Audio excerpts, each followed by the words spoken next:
very excited to welcome Hayley Rachelle to the show. She is a host extraordinaire running lots of short-term rental properties, helping out a founder with his business, and she is growing in this space. Today we're going to be talking about what it really takes to get yourself up and running in this industry. But welcome to the show. Hi, thank you so much. I appreciate you having me. Thank you for carving out some time, especially today. And I can't wait. I'm so excited to talk about this for sure. Look, I think it's a great topic because I think that there is a lot of misconceptions about what it might take to actually be successful in this industry. And I think that there's a lot of push, especially through the likes of AirBNB, that say, hey, just get into the industry, become a host, and you can do all this stuff, and it's wonderful. But it's really hard work. So you can be successful, but it takes a lot. And the reason why we chose this topic today is because I was talking to you, and you said, you know what, when I started, it really took a lot. Take us through the journey of you sort of getting to where you are. Introduce yourself, let everybody know about who you are and what you're doing at the moment. Yeah, so how it got started, I think, was the first question there.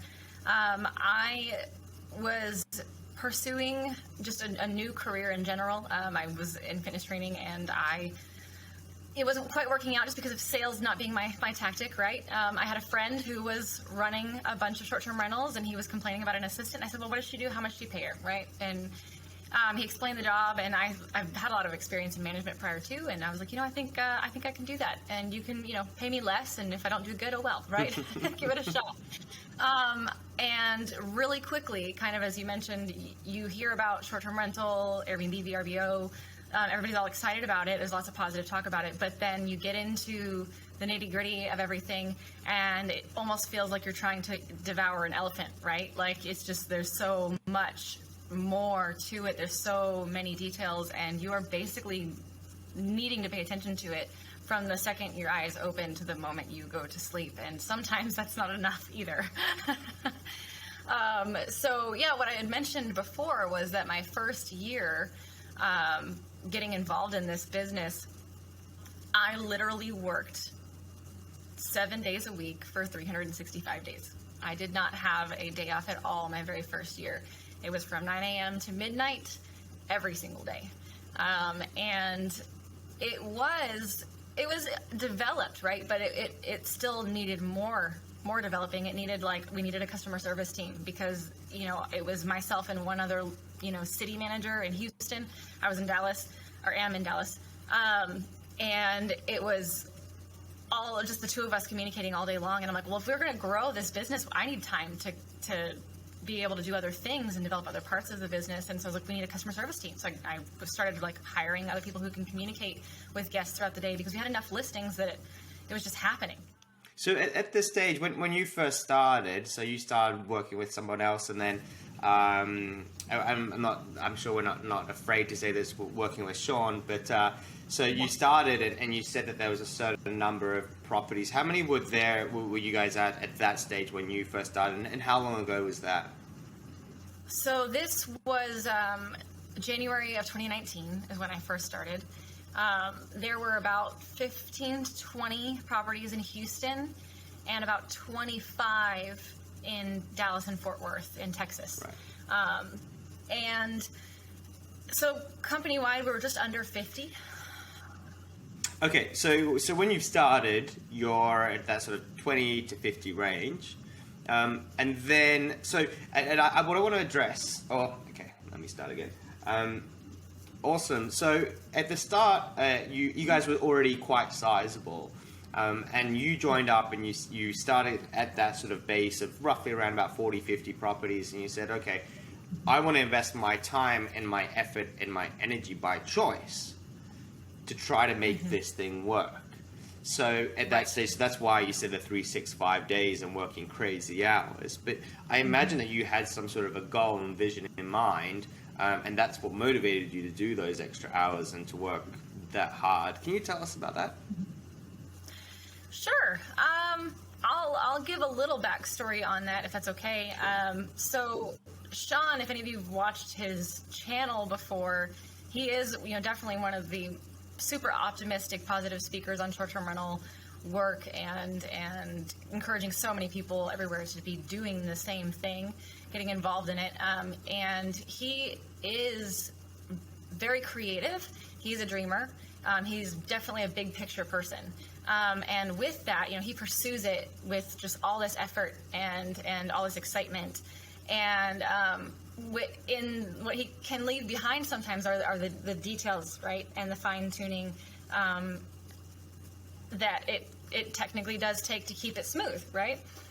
So when he hired me, in the most positive way to spin that, there was a lot of disorganization, just because of the high energy to grow everything. And though I support that, of course, there was just a lot of things that were getting missed. And I don't know if maybe it was just the extremely organizational person that I like to be, if I can be, as much as possible. But I just saw all of it and I was like, well, I know how to make this work. I know what it's missing. I know how we can fix this, and this, and actually make it so smooth, make my life easier, right? Like I pursued a job that I thought I would be good at. It ended up being a lot more than I anticipated, but I did still see where it was possible. And with the fact that, Sean is such an entrepreneur, such an idea guy, he had a lot of dreams and visions for the future, and I can see where it was possible. I could see how that could happen, but there was just a few gaps in the road that I knew I could add to get it there. So I started to slowly over time realize that we could actually almost be business partners, essentially, in a yin and yang type of working relationship where he can keep pursuing this big idea and I'll just keep walking behind and coming in and being like, okay, cool, we need this piece, we got it, let's go, next step, right? And that kind of excited me, thinking, okay, well, he wants to make this giant, short-term rental company that's known across all the United States and that, is excellent and everybody can recognize and want to stay there because it's a pad suites, rental vacation home. And I was like, okay, I think we can do this. I want to be a part of this. I know how to organize, I know how to manage, I know how to lead. And we just need to get the right people and the right, operations in place. And that's kind of just where I went from being Sean's assistant to then my title is currently is director of operations. So I have now like 4 or 5 different departments underneath me that I've developed, I've created. I hired the leaders. They started hiring other team members to work underneath them to work for us. We've got inventory and supply distribution team. We've got a security team. I've got a customer service team of 7 or 8 people. My housekeeping team's about 12 to 15. And I just this last week got an excellent housekeeping manager. I think if anybody's watched Sean's YouTube channel, I was advertising it back in December that I was looking for someone because it's been me this whole time. I've been standing as housekeeping manager and director of operations. But we just got one and she is doing an excellent job. I can't wait. And I'm just like, ooh, I might actually have 2 days off a week now. I think that the beautiful thing with you is that you've got to this stage, so you've built out the systems and the processes to buy time back for yourself, and you've got all the people. And I think for a lot of the audience that are out there, they're going to be at different stages. They might have this team already built out. They might be halfway to getting there. There's a lot of people that are starting out trying to build out those processes and the team and everything like that. But then I guess what we're saying is the reason why you had to work so hard is because you were wearing so many hats at the same time trying to do it. Now, the other so there's 2 things. So one is the necessity of building out the business, that you've got to work so hard, but there's also motivation behind it. So you have to have a why, right? If we go back to Simon Sinek, like what is your why in terms of building all of this? Did you have a conscious why at the time in terms of the future, or was it more like, oh, there's all these problems, I just like fixing things, so I'm just going to fix things until forever? What was the reason for you actually spending that much effort at that time to do it? Right. So I remember when we spoke previously before about this, and you would ask me that question, and I actually really had to dig deeper too to answer that for myself as well. Face value, immediately, my surface level response was I like fixing things, I like organizing, it just kept me going, right? But then I really had to think about that. I'm like, well, that's not something that's going to make me want to stick around for 3 years, right? And keep running myself into the ground. Yeah.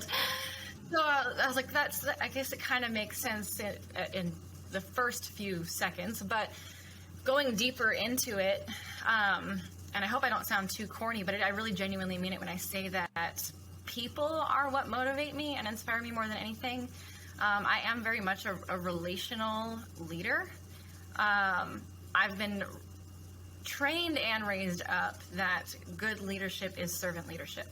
And having so many years of experience in customer service management as well, I'm just have burned in my brain, how can I help you, right? So, especially in the hospitality industry, that's like exactly what the mindset you have to have, is how can I help you? But it's even more beyond just the guests. Having a happy guest post a good review is definitely rewarding. But I have a team of people that are people that I have built relationships with, and bonded with, and have, heard their personal stories late at night when they've just finished cleaning like 8 apartments because it was a crazy day with a bunch of checkouts, and they're super stressed and they have something going on at home, and they call me and they're just like, oh, Hayley, blah, blah, blah, and they just go into it, and the thing I've always tried to remember is that, yes, we want to have work-life balance, we want to keep things professional, but at the same time, the reason this business is growing is because there are people working in it, and they are people. And as corny as it sounds, and to some people probably, I literally actually care more about the people in the business than the business itself. Mm-hmm. Yeah. And watching this business grow and watching it benefit everybody that we've hired and watching their lives change for the better, from them going to a struggling place, I was as well in the same position. And now we all have a secure job, and we're getting, a better life for ourselves. And I get to help these people do that too. I get to inspire and motivate these people to work harder and to see the future and what this business could be capable of. And if they just keep going with me, arm in arm, we're going to get there, and we're going to, all this hard work will be worth it in the end. I think that is genuinely what motivates me, and it's not even something I'm consciously thinking about. It's why I wake up in the morning knowing that these people depend on me. Yeah. And that's essentially, it's the people that I work with. Yeah, and look, I think that there's some really wise words, Hayley.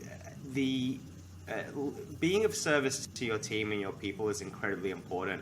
And I've seen really bad leadership where there's this expectation that, hey, if I'm giving someone a salary, if I'm paying them money, then now they're of service to me. They got to do what I say. They've got to help me get rich and help me with all of my problems. It doesn't work. Mm-hmm. It pisses them off with time. The money becomes irrelevant anyway after you pay them enough paychecks. It's just a function in the background of living life. Right. And so actually having that motivation and getting them on your side is, if you're of service to them, that's what your job is. Your job is to be of service to them. They do their job, whatever their job is, and you're just there as a facilitator to make sure that job is easier, to make sure that they're okay, not only within their job, but also emotionally and everything else, because you are their leader and you're spending so much time with them. Probably you're getting more quality face-to-face time with them than they are with their own families. Yes. to be honest, because half the time they're in bed when they're at home. Otherwise, it's an hour or two over dinner, whilst the bulk of those operating hours they're with Hayley or with me and that sort of thing. So being cognizant of that. But I love that, and we share that same philosophy of being service to the people that work for us. If we go back just a little bit, so I want to kind of get us back onto track on that main topic of kind of what it takes to get started and what it takes to run the business. And we've talked about, hey, it does take an awful lot of work to get there. So you started at a place of that 20 to 50 properties, right? I'm not, the whole scaling thing is another topic altogether, right? But that part there, so you're, in terms of giving advice to other people that are maybe starting out, and they might have 2 or 3 properties, and they've probably not got the same problems you'd have as 20 to 50 properties, but they're sitting there and they've got all these balls to juggle, and like, let's get a bit dirty, right? Let's figure out, tell me about the sort of the real reasons why you had to work so hard. Yeah. So as I mentioned, I kind of came into something that grew quickly but was not totally developed, right? It didn't have like a concrete foundation. It had like a brick and mortar, old, rushed, put together foundation there. And I said, okay, cool, this will last us for about another week. We need something a little bit more stable to stand on. And I noticed, lots of different things that just made things just harder, right? Sean wants to grow. He wants to make it larger. Well, at a larger scale, if you're planning on growing, you need to make what takes you 2 hours now to do, it needs to take you 2 minutes at some point. And so I think my primary focus was spending a lot of energy on how can I make any of this easier, not just for my team, but even for myself. I need to make my job easier. I need to simplify and uniform as much as possible. And I need to make it easy to train. So when I bring on more people, it needs to be something that is uniform and organized that they can understand, pick up quickly, and run with it. So, my first move was to hire customer service representatives, that they can take that off my plate. That's something that was taking so much of my time, and I was losing focus on other things that needed my attention. It's a simple task. It's something someone else can do. So I found someone else and had them start working on that. Now, the benefit that I think that I had, and you've already mentioned it, is that I did start with something that was already like 25 to 50 units. And so we did have a decent amount of income. The ability to hire more people was there to a limit. I couldn't just hire as many as I wanted. We're now currently at 110 units company-wide, so we've more than doubled in size since then. After surviving COVID, small brag, we survived the COVID lockdown and everything. Yeah, I'm still here too. I'm still here too. Every day I wake up, I'm like, oh, whew, got through that one. We're back in lockdown, so who knows, right? But yeah, every day is a bit of a surprise for me at the moment. Oh man, I don't doubt it. But yeah, so I each time that we could grow, we had to grow and also organize and perfect systems at the exact same time. And that's kind of where Sean and I would butt heads sometimes, right? He'd like grow, and I'm like, slow down, because we have to perfect this process, right? But we would listen to each other, hear each other out, and I'd understand, okay, I want to hire like 15 more people, but in order to do that, we need more units. So him and I were constantly going back and forth with getting another unit, but then also getting another person to cover something. I think what we were doing was we were hiring a lot of people that also wore more hats than one. Starting smaller, yes, if you're your homeowner or your arbitrage leaseholder, right? You are the only one and you've got 2 or 3, you are wearing all the hats. You are customer service, you are housekeeping, you are everything, because you're just getting started. And as that income, starts to come in, you can pass on a hat to someone else or pass on 2 hats. So, you can split into 2 people and you divide the 10 hats you were wearing into 5 and 5. And so we kind of like multiplied our team in that way. As we had more income, I started passing off more hats. And so I had a customer service rep who was also a listing creator, and she also would update house rules and block dates and help with pricing. She did more than just communicate with guests. She had a few other hats. Whereas in scale, that's 4 or 5 different jobs when we have 1,000 units, right? There's only one person designated to pricing and 1 person or 2 people designated to creating listings, 15 people talking to guests at different times. And then trying to also find that balance of not running everybody into the ground either. I would always take the hit. I would take the sacrifice. I would make sure that I was the last person that went to sleep, because my team needed to have a personal life. They needed to have time off. They needed to take breaks and all of that.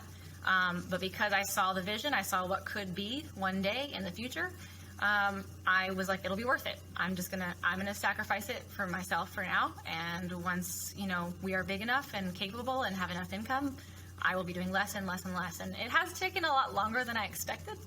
Here we are 3 years, in, and this is the first time that I have actually been able to taste having 2 days off a week, right? I have taken a vacation or 2, and in those moments, that's when I kind of pass the baton back to Sean. I'm like, hey, Sean, I need some time off, and so he'll sit in my position, versus he likes to be the entrepreneur, the YouTube and social media, and I'm running the Airbnbs itself. He'll step away from that to give me time off. So That's kind of look, you've opened up so many different kind of angles that we could go down, and I'm conscious of time as well. And the reason why I like to keep these shorts is to I gotta do that again. I gotta keep these shorts. Right. Okay, amazing. Look, I think that you've brought up so many different topics that we could kind of focus on and hone down on that are really interesting and very important. And one of the things that really strikes me of what you were saying in terms of having to work that hard is that you've got two facets when you're building a business. You've got the in the business and on the business. Have you heard of that particular term? Yeah. So That's terminology. So when you're doing this sort of a business, there's so much in the business. It's more probably than a lot of other industries that you could possibly get into, because you've got, not only do you have to manage your properties, you've got the cleaners, you've got the guests, and all these different moving parts that are constantly changing that you've got to, every day you need to be on top of. So, and that doesn't go away, right? And the only way you can make that go away is by working on the business. So that part there could take you a good part of a full day in terms of hours, if not 10 or 12 hours a day. So you've only got a small buffer beyond that to work on the business, which is figuring out all your processes, your people, your systems. Now, you might be at a stage where you can't afford to hire people, and a lot of people say, I just need to hire people. Once I hire people, I'll be fine. That is not the answer. Yes, it's great to have people in, but you need to get those systems working well enough so that when you hire, that person is ready to go, and you might not even need them full-time working on it. You can bring them in at 10 hours a week because you've honed down that process, and then as you start to scale, then you've got your next processes that you're working on. Would I be right in saying that that was kind of part of the sacrifice there, is that, yeah, I've got to spend that extra time, I've got to work this hard because I'm trying to get all these, I've got to work on the business enough. And when we talk about it, on the business as well, you're not trying to grow the business, you're just operationally trying to fix everything, that's where your commitment had gone? Yeah, Bart, I can't think of anybody who has said it better. I I feel so understood and affirmed by you right now. You are exactly right. You are exactly right. That is definitely what I spent a lot of time doing. I'd be working in the business all day long in the beginning because, you know, if it's not housekeeping in the morning, it's guest services in the evening, right? But then when everybody's checked in and it's finally calm, I can sit down, look at my computer and be like, okay, so this is all the problems that went wrong today. And how can I make that problem not happen tomorrow? How can I prevent that hiccup or that issue or that roadblock from happening again tomorrow and make tomorrow easier than it was today? And that's working on the business. And that would be at 9, 10, sometimes 12:30 in the morning. You know, 9 to 10 p.m. to 12:30 in the morning. It could be, you know, really late. But I want tomorrow to be easier. Today was hard. Let's make it better tomorrow. Yeah. I completely get that. And look, I'm almost tempted to start wrapping up, to be honest, because I think that there's already huge value there. And it's really, the value is to come to the understanding that this business is super exciting and you can get an awful lot out of it, but there's a lot of moving parts in it. So if you are going to get into it, or if you are looking to scale, then there is some sacrifice that you have to make to get there. And there's this picture that's kind of painted that, oh, you just hire people to do whatever and you'll be fine. And there's also this other picture which is painted. Actually, I would love to get your feedback on this. This will be the final question. Sure. There's this concept of, hey, I only have to work 3 or 4 days an hour on my business, and it's successful because people do everything for me. They manage my social media, they do this, they do that. That's what I see all the time on posts, and kind of this sort of dream. It's like almost getting the fitness video, right, where they show you the abs and you're like, oh yeah, I want to be like that, no effort at all. But I know from my experience, I've never had that. I don't know if you've seen anyone that's had that, or if you think that's even possible, unless, you know, you're talking about really getting pretty high up. But do you think that's possible, or not? Yes, I do. I do see how, even, you know, my boss, Sean, he's the one of those ones who says something similar, right?